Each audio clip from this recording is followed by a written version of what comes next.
ബബ്ബ directed by Dhananjay Shankar. ഈ ഒരു പടം എങ്ങനെയുണ്ടെന്ന് പറഞ്ഞതിന് മുന്നേ തന്നെ ഒരു കാര്യം പറയാം. ഇതിന് ഓൾറെഡി ഇപ്പം നല്ല രീതിയിൽ നെഗറ്റീവ് റിവ്യൂസ് വന്നുകൊണ്ടിരിക്കുന്ന ഒരു മൂവിയാണ് ബബ്ബ എന്ന് പറയുന്നത്.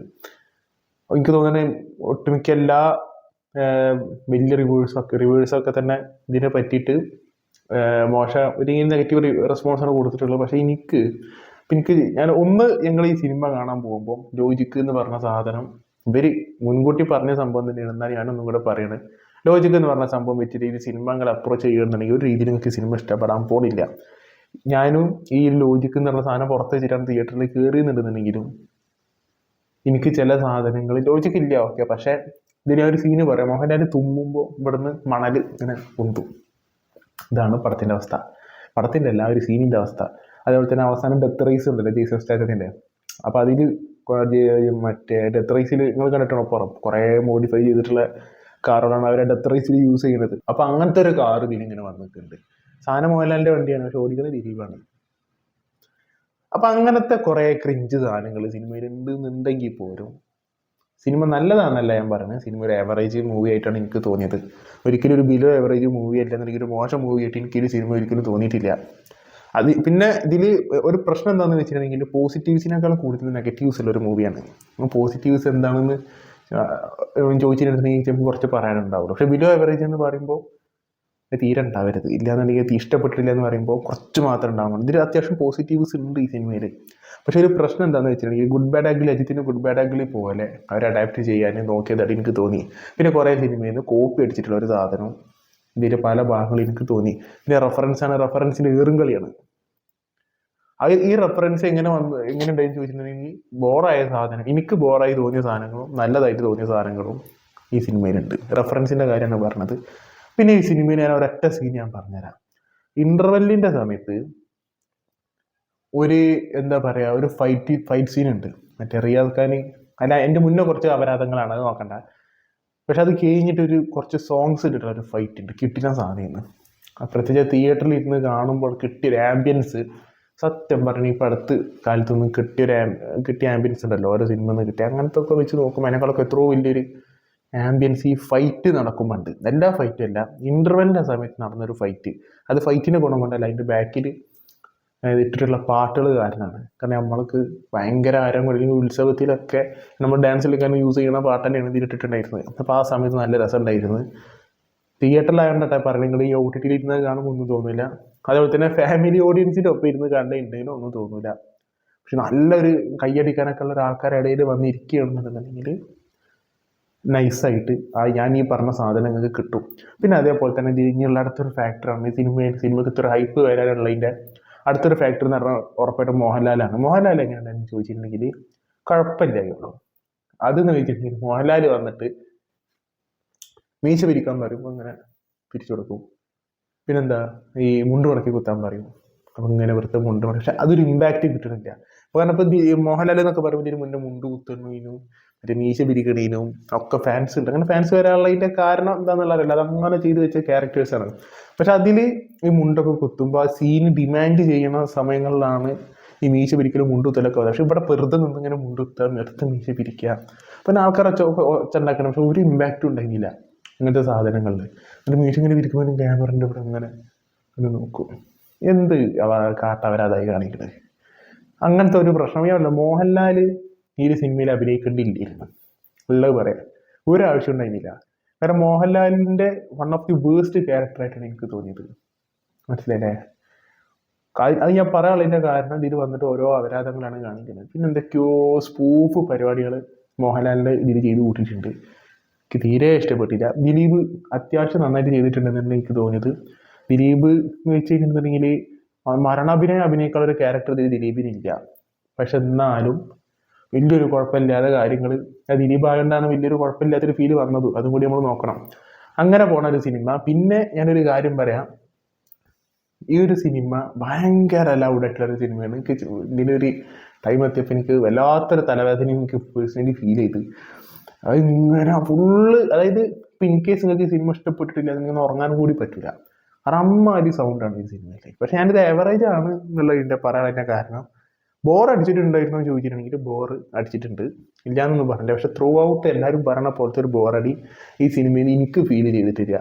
കാരണം സിനിമ ഇതിലൊരു ദിലീപിൻ്റെ ഒരു പാസ്റ്റ് പറയുമ്പോഴാണ് പിന്നെ ഒരു ബോറടി വരുന്നത്, മനസ്സിലായില്ലേ? പിന്നെ ഇതിൽ ബൈജു ഒരു ചീഫ് മിനിസ്റ്ററാണ്, ഓക്കെ. ഈ ഒരു CM-ന്റെ പിന്നാലെയുള്ളൊരു ഓട്ടാണ്.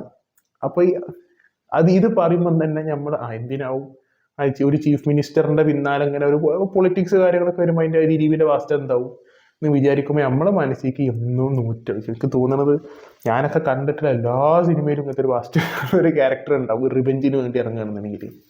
പിന്നെ ഒരു പ്രശ്നം വെച്ചിട്ടുണ്ടെങ്കിൽ സിനിമ സീരിയസ് ആവണ്ട, പക്ഷെ സീരിയസ് ആവേണ്ടതിൻ്റെ അത്ര ആവണില്ല. അതിങ്ങനെ ഈ ട്രീറ്റ്മെൻറ്റും കാര്യങ്ങളൊക്കെ ഓക്കെയാണ്, പക്ഷെ ത്രൂ ഔട്ട് അതായത് സിനിമ ലൗഡാണെന്ന് പറയുന്ന സമയത്ത് ഇപ്പോൾ ഞാൻ ഒരു കാര്യം പറയാം. ഇപ്പോൾ ഒരു സിനിമ ഒരു കോമഡി പടം ആണെന്നുണ്ടെങ്കിൽ ആ സിനിമ ഇറങ്ങി ഇപ്പോൾ പഴയ പടത്തിലൊക്കെ ഏതൊരു കോമഡി പടം എടുത്തിട്ടുണ്ടെങ്കിലും ചില സമയത്ത് ചിലതിങ്ങനെ കോമഡി മാത്രമായിട്ട് പോകുന്നുണ്ട്. ഇപ്പോൾ ഈ പാണ്ഡ്യപ്പടമൊക്കെ അതിൻ്റെ ഒക്കെ ഉദാഹരണമാണ് പഴയത്. അപ്പോൾ അതിലൊക്കെ ഈ കോമഡി വന്നു കഴിഞ്ഞിട്ടുണ്ടെങ്കിൽ ഇങ്ങനെ തുടക്കം മുതൽ അവസാനം വരെ കോമഡി അല്ല, കോമഡി ഉണ്ട്, പക്ഷെ ഒരു സമയം കഴിഞ്ഞാൽ സിനിമ മുഴുവനായിട്ട് സീരിയസ് ആയിട്ടുള്ളൊരു സ്റ്റേജിലേക്ക് കിടക്കും. ഇപ്പോൾ കല്യാണരാമന്, പാണ്ഡ്യപ്പടം, എന്തിനിപ്പോൾ കുറച്ച് മുന്നേ ഇറങ്ങിയ അമരപ്പറന്തോടി വരെ അങ്ങനെയാണ്. കോമഡിയൊക്കെ ഫസ്റ്റ് ഇതിലൊക്കെ കോമഡി ഉണ്ട്, പിന്നെ ഒരു സീരിയസ് ആയിട്ടുള്ള സിറ്റുവേഷൻ. എനിക്ക് ഞാനിപ്പോൾ ഈ പറഞ്ഞ സിനിമകളോ അതിൻ്റെ അപ്പുറത്തും കുറേ സിനിമകൾ ഇങ്ങനെ ഒരു ഇമോഷണൽ ഇല്ലാന്നുണ്ടെങ്കിൽ ഒരു സീരിയസ് ആയിട്ടുള്ള സംഭവത്തിൽ കിടക്കുന്നുണ്ട്.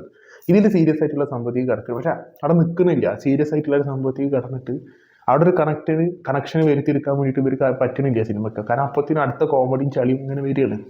പിന്നെ ഇതിൽ കോമഡി എന്ന് പറയാൻ ഇതിലൊന്നുമില്ല, ഒക്കെ ചളി തന്നെയാണ്.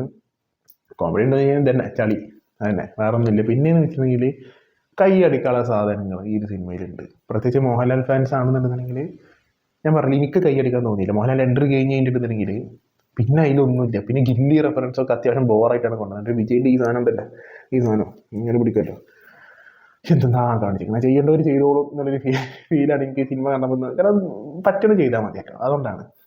പിന്നെ ദിലീപ് മോഹൻലാൽ കോമ്പിനേഷൻ സംഭവങ്ങൾ ഒരു കുഴപ്പമില്ല എന്നുള്ളൊരു ഫീലേ വന്നിട്ടുള്ളൂ. അപ്പോൾ ഒന്നും ഒരു സാധനം എനിക്ക് നല്ലതെന്ന് തോന്നിയത് ഒന്ന് സത്യം പറയുകയാണെങ്കിൽ അവിടെ എനിക്ക് പൈസ മുതലായി. കാരണം ആ ഇൻ്റർവെൽ ഫൈറ്റ്, കാരണം ഫൈറ്റ് നമ്മൾ ഇതുവരെ കാണാത്ത മറ്റേ മാർവൽ ഫൈറ്റ് സീക്വൻസ് ആയതുകൊണ്ടല്ല, പക്ഷെ ആ സിനിമ ഈ ഒരു ഫൈറ്റ് വരുന്ന സമയത്ത് ആ സമയത്ത് മറ്റേ പഴയ പാട്ടും കാര്യങ്ങളൊക്കെ ഇങ്ങനെ വരുന്ന സമയത്ത് ആ തിയേറ്ററിൽ അത്രക്കൊരു ആംബിയൻസ് കിട്ടി. അത് നിങ്ങൾക്ക് നല്ലൊരു തിയേറ്ററിൽ നിന്നുണ്ടെങ്കിൽ നല്ല രീതിയിൽ ഫാമിലി ഓഡിയൻസിൻ്റെ ഒപ്പം എല്ലാം നിങ്ങൾ കാണുന്നുണ്ടെങ്കിൽ ഞാൻ ഈ പറഞ്ഞ സാധനങ്ങൾ കിട്ടും, ഉറപ്പാണ്. ഈ സിനിമ ഇഷ്ടപ്പെട്ടിട്ടില്ല എന്നുണ്ടെങ്കിൽ പോലും ആ ഒരു സമയം നിങ്ങൾ എൻജോയ് ചെയ്യും. പിന്നെ ആസ് യൂഷ്വൽ ഇത് എല്ലാവർക്കും ഇഷ്ടപ്പെടാനൊരു പടമല്ല. എനിക്ക് തോന്നുന്ന ഒരു ഭൂരിഭാഗം പേർക്കും ഇത് ഇഷ്ടപ്പെടും. പക്ഷേ ഇതേപോലത്തെ ഒക്കെ ട്രീറ്റ്മെൻറ്റ് എനിക്ക് തോന്നുന്നു ഗുഡ് ബാഡ് അഗ്ലിക്കൊക്കെ വന്നിട്ടുള്ളത്. പക്ഷെ അതൊക്കെ ചില ആൾക്കാർക്ക് ഇഷ്ടപ്പെട്ട്, പക്ഷെ അതിലൊക്കെ വൻ മേക്കിംഗ് ആയിരുന്നു. പക്ഷെ ഇതിലൊന്നും അങ്ങനത്തെ ഒരു മേക്കിംഗ് എവിടെയും കാണാൻ വേണ്ടി സാധിക്കില്ല. അപ്പം പിന്നെ ഞാൻ നേരത്തെ പറഞ്ഞ പോലെ ഗുഡ് ബാഡ് അഗ്ലി ആക്കാനാണ് ഇവർ നോക്കിയിട്ടുള്ളത്. അപ്പോൾ ഭയങ്കര ഫോഴ്സ്ഡ് ആയിട്ടുള്ള ഒരു ഫീൽ ഈ സിനിമയിൽ ത്രൂ ഔട്ട് കിട്ടിയിട്ട് അതുകൊണ്ട് എത്തുന്നില്ല, ഇതൊരു മെനാവണില്ല പല ഭാഗങ്ങളും. പിന്നെ ഞാനിപ്പോൾ ഈ പറഞ്ഞ പോലെ ഇമോഷണൽ സാധനങ്ങളിൽ കടക്കുമ്പോഴത്തേനും പിന്നെ ഒന്നിങ്ങനെ മാസ് സീനില്ല എന്നുണ്ടെങ്കിൽ ഭയങ്കരമായിട്ടുള്ള വേറെ എന്തെങ്കിലും കാര്യങ്ങളിലേക്കാണ് പോകുന്നത്. കൺസിസ്റ്റൻ്റ് അല്ല പടം. ഈ സിനിമ തുടങ്ങി കഴിഞ്ഞിട്ടുണ്ടെങ്കിൽ എവിടെയും നിൽക്കണില്ല. കുറേ സീൻ എഡിറ്റ് ചെയ്യാൻ മറന്നു പോയ പോലെയാണ് പല ഭാഗങ്ങളും ഈ സിനിമയിൽ തോന്നുന്നത്. പക്ഷേ ഈ പറഞ്ഞ പോലെ പോസിറ്റീവ് എന്ന് വെച്ചിട്ടുണ്ടെങ്കിൽ ദിലീപ് അത്യാവശ്യം നന്നായിട്ട് ചെയ്ത്, പിന്നെ വിട്ടുപോയത് വിനീത് ശ്രീനിവാസനും ധ്യാൻ ശ്രീനിവാസനും സെറ്റായിട്ട് ചെയ്തു. സത്യം പറഞ്ഞാൽ ധ്യാൻ ശ്രീനിവാസന് വന്നിട്ടുണ്ടെങ്കിൽ ധ്യാൻ ശ്രീനിവാസൻ്റെ ഇൻ്റർവ്യൂ ഒക്കെ ഉണ്ടല്ലോ, അതിൻ്റെയൊക്കെ വെച്ചിട്ട് കുറച്ച് ഡയലോഗുകളും കുറച്ച് സീനുകളും അവർ കൊണ്ടുവന്നിട്ടുണ്ട്. അത് നല്ലതായിട്ടാണ് എനിക്ക് തോന്നിയത്. പിന്നെ ഇതിൽ ദേവിജീൻ്റെ പഴയൊരു ഡയലോഗ് ഉണ്ടല്ലോ, എനിക്ക് ഇപ്പം പറയാൻ പറ്റില്ല എന്ന് പറഞ്ഞൊരു ഡയലോഗ് ഉണ്ടല്ലോ, ഒരു സംഭവം പറയും അല്ല അപ്പം പറയില്ല എന്ന് പറഞ്ഞൊരു സംഭവം ഉണ്ടല്ലോ, അത് ഇതിൽ കൊണ്ടുവന്നിട്ടുണ്ട്. അത് മൂപ്പരാൾ ആ ഒരു രീതിയിൽ തന്നെ അങ്ങനെ ചെയ്തു പോയിട്ടുണ്ട്. അപ്പോൾ ഈ റെഫറൻസിൻ്റെ ഏറും കളിയാണ്. പിന്നെ ഇതിൽ മോഹൻലാൽ ഭയങ്കര എന്താ പറയുക, കാറ് ഭ്രാന്തനാണ്. അതിൽ മോഡിഫൈഡ് ചെയ്തിട്ടുള്ളൊരു കാറിന് അതിലൊന്ന് ഞാൻ ഈ പറഞ്ഞ പോലെ ഡെത്ത് റേസത്തെ ഒരു അതേ മോഡിഫിക്കേഷൻ ഇതിൽ കൊണ്ടുവന്നിട്ടുണ്ട്. അത് കോപ്പി കാണുന്നതിൻ്റെ സംശയമില്ല. പക്ഷെ അതല്ലാതെ മാഡ് മാക്സ് അങ്ങനെ എന്തൊക്കെ എഴുതിയിട്ട് കുറച്ച് മോഡിഫിക്കേഷനൊക്കെ ചില വണ്ടികൾ ചെയ്തിട്ടുണ്ട്. അതൊക്കെ നല്ലത് ചെയ്യുന്നത് കാണാൻ. പിന്നെ ഇതിൽ മറ്റേ മോഹൻലാൽ മറ്റേ ദിലീപിനെ ഒരു ഇതിലേക്ക് കൊണ്ടുപോകും, ഒരു ഗരാജ് പോലത്തെ ഒരു ഗരാജിലേക്ക് കൊണ്ടുപോകും. അവിടെ അപ്പോൾ പഴയ സിനിമയിലത്തെ വണ്ടികളുണ്ട്, അതിലൊന്ന് CID മ്യൂസിയത്തെ വണ്ടിയാണ്. അത് കാണുന്ന സമയത്ത് ഒരു സംഭവം, കാരണം ദിലീപ് ആ വണ്ടി ഇങ്ങനെ തുടർന്ന സമയത്ത് ആ CID മ്യൂസിയൻ്റെ സിഗ്നേച്ചർ സ്കോർ അതിൻ്റെ ബാക്കിൽ വരുന്ന സമയത്ത് നല്ലൊരു മൊമെൻ്റ് ആയിരുന്നു ആ ടൈം. പിന്നെ അത് കഴിഞ്ഞിട്ട് പിന്നെ അടുത്ത വണ്ടി ആയിരുന്നത് ഇതിൽ പിന്നെ പയ്യേൽ മറ്റേ കാർത്തി ഉപയോഗിച്ചിട്ടുള്ള ലാൻസർ ഇതിൽ കാണിക്കുന്നുണ്ട്. പിന്നെ അതേപോലെ തന്നെ രാജമാണിക്യത്തെ ചോപ്പ്, ബെൻസ്, ഗില്ലിത്തെ ജിപ്സി, അതൊക്കെ ഇതിൽ കാണിക്കുന്നുണ്ട്. അതൊക്കെ കാണിക്കുന്ന സമയത്ത് അത് ആ വണ്ടി അല്ല, അതിൻ്റെ മോഡലാണ്. പക്ഷെ എന്നാലും പറയാം, അതൊക്കെ ഈ കാണിക്കുന്ന ടൈമിനൊക്കെ നല്ല കയ്യടിയും കാര്യങ്ങളൊക്കെ ഉണ്ടായിരുന്നു. ആ ജിപ്സിക്ക് ഒരു സ്പെഷ്യൽ ഇൻട്രോ ഒക്കെ കൊടുത്തിരുന്നു. അപ്പോൾ അതാണ് പറയുന്നത്, എനിക്ക് ഇഷ്ടപ്പെട്ടിട്ടും ഇഷ്ടപ്പെടാതെയും പോയ സംഭവങ്ങൾ ഈ സിനിമയിലുണ്ട്. പക്ഷെ കൂടുതലും ഇഷ്ടപ്പെടാതെ പോയ സംഭവങ്ങളാണ് ഈ സിനിമയിൽ ഉള്ളതുകൊണ്ട് തന്നെ. പക്ഷെ അത്യാവശ്യം ചില സാധനങ്ങൾക്ക് ഇഷ്ടപ്പെട്ട് പോയിട്ടുണ്ട്. അപ്പോൾ എനിക്ക് മൊത്തത്തിൽ നോക്കുമ്പോൾ ഒരു ആവറേജ് ആയിട്ടാണ് എനിക്ക് തോന്നിയത്. പക്ഷെ പൈസ മുതലായി, കാരണം ആ ഇൻ്റർവെൽ ഫൈറ്റാണ്.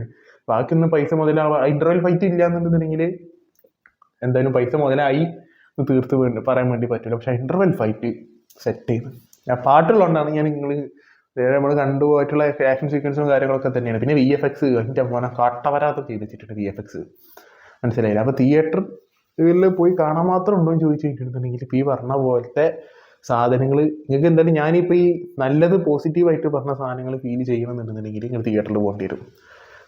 തിയേറ്ററിൽ മസ്റ്റ് വാച്ചാണ് ചോദിച്ചിട്ടുണ്ടെങ്കിൽ ഞാൻ എല്ലാവരും പറയുന്നത്. കാരണം എനിക്ക് പേഴ്സണലി ഞാൻ ഒരിക്കലും ആവറേജ് ആയിട്ട് എനിക്ക് പേഴ്സണലി തോന്നിയ സിനിമ വേറെ ആൾക്ക് റെക്കമെൻഡ് ചെയ്യില്ല.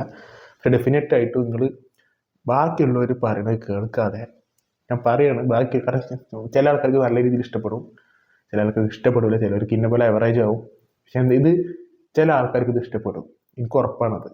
ഈ ഒരു സിനിമ ചില ആൾക്കാർക്ക് ഇഷ്ടപ്പെടും, അത് നിങ്ങൾ പോയി കണ്ടു കഴിഞ്ഞാലേ മനസ്സിലാവുള്ളൂ. ബാക്കിയുള്ളപ്പോൾ ചില വലിയ റിവ്യൂസിൻ്റെ യൂട്യൂബ് ചാനലൊക്കെ ഞാൻ കയറി നോക്കിയപ്പോൾ അവർ നെഗറ്റീവ് പറയുമ്പോൾ കുറേ ആൾക്കാർ കാണില്ല എന്ന് വെക്കുന്നുണ്ട്. അപ്പം നിങ്ങൾ ഇത് കണ്ടു കഴിഞ്ഞാലേ നിങ്ങൾക്ക് ഇഷ്ടപ്പെട്ടു എന്നുള്ളത് അറിയുള്ളൂ, മനസ്സിലായില്ല. അപ്പോൾ എനിക്ക് പേഴ്സണലി ഒരു സിനിമ കണ്ടു കഴിഞ്ഞപ്പോൾ പൈസ മുതലായ ഒരു ഫീല് മൊത്തത്തിൽ എനിക്കുണ്ട്. പൈസ മുതലായി എന്നുള്ളതിനാണ് എനിക്ക് തോന്നുന്നത്. പക്ഷെ ഒരിക്കലും ഭയങ്കര പടമോ അല്ലെങ്കിൽ ഗംഭീരം ഓർത്ത് വെക്കാൻ പറ്റും ഒറ്റ സീനുള്ളത് അത് ഇൻ്റർവെൽ ഫൈറ്റ് സീനാണ്. പിന്നെ അതേപോലെ തന്നെ ധ്യാന്, വിനീത് ശ്രീനിവാസന് കോംബോ. അപ്പോൾ അങ്ങനെ മൊത്തത്തിൽ ഞാൻ ഈ പറഞ്ഞ സംഭവങ്ങളൊക്കെ നോക്കുമ്പോൾ എനിക്ക് മിക്കവാറും ചിലപ്പോൾ ഇഷ്ടപ്പെടും, മിക്കവാറും അല്ല, ചിലപ്പോൾ എനിക്ക് സിനിമ ഇഷ്ടപ്പെടാനുള്ള ചാൻസ് അതിലുണ്ട്. ആ ചാൻസ് കുറവാണ് ഇഷ്ടപ്പെടാനും. പക്ഷെ എന്നാലും അങ്ങനെ ഒരു ചാൻസ് ഞാൻ ഇതിൽ കാണും. അതുകൊണ്ട് പറയണത് നിങ്ങളിപ്പോൾ ഡെഫിനറ്റ് ആയിട്ടും ഈ സിനിമ പോയി കാണാൻ വേണ്ടി ശ്രമിക്കുക. പിന്നെ പഴയ ഇല്ലെന്നുണ്ടെങ്കിൽ ഇതിന് മുന്നത്തെ കേസോ കാര്യങ്ങളോ, ദിലീപിൻ്റെ സിനിമ ആയതുകൊണ്ട് പറയണത്, കേസോ കാര്യങ്ങളോ വെച്ചിട്ട് ഇങ്ങനത്തെ എന്താ പറയുക, അവൾക്കൊപ്പം ടീംസ് കുറേ ഇറങ്ങിയിട്ടുണ്ട്. അവൾക്കൊപ്പം എല്ലാവരും ഒപ്പം തന്നെയാണ്. പക്ഷെ ഒരു പ്രശ്നം എന്താണെന്ന് വെച്ചിട്ടുണ്ടെങ്കിൽ ചെയ്തവനെ വേണം പിടിക്കാൻ, അല്ല ചെയ്യാത്തവൻ്റെ പിന്നാലെ പോയിട്ട് കാര്യമില്ല എന്നുള്ളത് മാത്രമേ ഉള്ളൂ. കാരണം ഇതിൽ ദിലീപ് തെറ്റ് ചെയ്തിട്ടില്ല എന്ന് കോടതി തെളിയിച്ചിട്ടുണ്ട്. ആരത് ചെയ്തതെന്ന് ഇപ്പോഴും തെളിയിക്കാൻ പറ്റിയിട്ടില്ല. അപ്പോൾ നിങ്ങളിത് ഈ മീഡിയ പറഞ്ഞതും അല്ലെങ്കിൽ ബാക്കിയുള്ളവർ പറഞ്ഞപ്പോൾ ഒരു വീഡിയോ ഉണ്ടായിരുന്നു, ഒരു ബസ്സിൽ ഇങ്ങനെ പോകണം, അവിടെ ദിലീപിൻ്റെ ഒരു സിനിമ ഇട്ടതിന് അത് അള്ളക്ക് പ്രശ്നം. അപ്പോൾ ഇത്രയും വിവരക്കേട് നിങ്ങൾ കാണിച്ചിട്ട് എൻ്റെ കാര്യമൊന്നുമില്ല. കാരണം ഈ മൂവി എന്തായാലും വിജയിക്കാനുള്ളതാണ്. അങ്ങനെ അത്രയും ആൾക്കാർ ഇത് സിനിമ ബുക്ക് ചെയ്യുന്നുണ്ട്. അപ്പോൾ സിനിമ എന്തായാലും വിജയിക്കും. നിങ്ങൾ കാരണം ഈ കാണൂലാൻ തീരുമാനിക്കുന്നവർ ഭയങ്കര കുറവാണ്. ഇതൊരു 80% ആൾക്കാർ എന്തായാലും ദിലീപിൻ്റെ സിനിമ ആണെങ്കിൽ അല്ലെങ്കിലൊക്കെ നല്ലതെന്ന് തോന്നിയിട്ടുണ്ടെങ്കിൽ അവർ പോയി കാണും. അപ്പോൾ ബാക്കിയുള്ളവർ പറഞ്ഞത് കേൾക്കാതെ, മീഡിയ പറഞ്ഞത് കേൾക്കാതെ ഞങ്ങൾ കാണൂല എന്ന് പറഞ്ഞിട്ട് കാര്യമില്ല. നിങ്ങൾക്ക് അപ്പോൾ ഈ ദിലീപിനെ സപ്പോർട്ട് ചെയ്ത് പറയണവരും അവൾക്കൊപ്പം തന്നെയാണ്. ഞങ്ങൾ വേറെ ആർക്കും ഒപ്പം നിൽക്കുന്നില്ല. പക്ഷെ ഇത് ചെയ്ത ആളെ പിടിക്കണം, ചെയ്യാത്ത ആൾക്കാരെ പിന്നാലെ പോയിട്ട് കാര്യമില്ല. കാരണം എല്ലാവരും മുമ്പ് ചോദിക്കണം, തെളിയിച്ചാലേ ശിക്ഷ കിട്ടുള്ളൂ എന്ന് ചോദിച്ച്. അപ്പോൾ തെളിയിച്ചാൽ തന്നെ അല്ലേ കിട്ടുള്ളൂ, അല്ലെങ്കിൽ നാളെ ആർക്ക് നേരം കേസ് കൊടുക്കുക എന്നുള്ളതാവില്ലേ, തെളിവ് വേണമല്ലോ. അങ്ങനെ തന്നെയാണല്ലോ അതിൻ്റെ ഒരു കടുപ്പ് വശം. അപ്പോൾ അതിനെ പറ്റി ഞാൻ കൂടുതൽ പറയണില്ല. ഞാൻ എന്തായാലും കുറേ കമൻറ്റ് വന്നു, മറ്റേ ബബ്ബൻ്റെ ഫുൾ ഫോം അറിയാലോ, ഭയം ഭക്തി ബഹുമാനാണ്. അതിൽ ഭയം ഭക്തി കഴിഞ്ഞിട്ട് ചില ആൾക്കാർ ഒരു വാക്ക് പറയുന്നുണ്ട്, ഞാൻ തിരിച്ച് പറയണില്ല. അപ്പം ഇതൊന്നും സിനിമനായിരിക്കില്ല. നിങ്ങൾ എന്ത് നിലപാടെടുത്താലും ഈ സിനിമ കാണൂല എന്ന് വിചാരിച്ചിട്ട് നാളെ മറ്റേ ദിലീപ് സിനിമ വിട്ടു പോവുകയില്ലെങ്കിൽ ഫീൽഡ് ഔട്ട് ആവുക ഒന്നും സംഭവിക്കാൻ പോകുന്നില്ല. കാരണം മൂപ്പരാൾക്ക് കിട്ടിയ ടൈറ്റിൽ ജനപ്രിയ നായകൻ എന്ന് പറഞ്ഞ് കിട്ടിയിട്ടുള്ള ടൈറ്റിൽ ഏഷ്യാനെറ്റ് അവാർഡ്സിനോ മറ്റേ സൂര്യ അവാർഡ്സോ കൊടുത്തതല്ല, അത് ആൾക്കാർ വിളിച്ചതാണ് ജനപ്രിയ നായകൻ എന്നുള്ളത്. അപ്പോൾ അത് പോവാൻ എന്തായാലും കുറച്ച് പണി തന്നെയാണ്. നിങ്ങൾ ഒരു 2% ആൾക്കാർ കാണൂല എന്ന് പറഞ്ഞ് വിചാരിച്ചിട്ട് വലുതായിട്ടൊന്നും സംഭവിക്കാൻ പോകുന്നില്ല. അപ്പോൾ നിങ്ങൾ സിനിമ കണ്ടിട്ടുള്ളവരാണെന്നുണ്ടെങ്കിൽ താഴെ കമൻറ്റ് ബോക്സിൽ അഭിപ്രായം കേൾക്കുക. Listen talks signing out.